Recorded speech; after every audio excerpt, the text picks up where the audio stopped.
Uh, Trying to get cozy.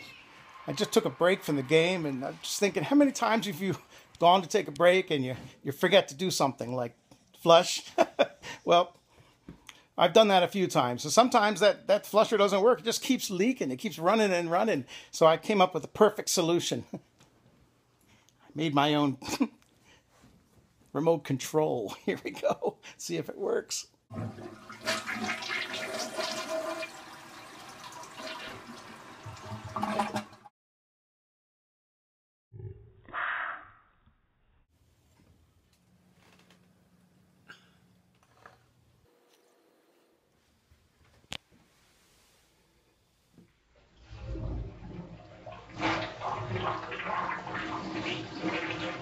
Oh, and I forgot.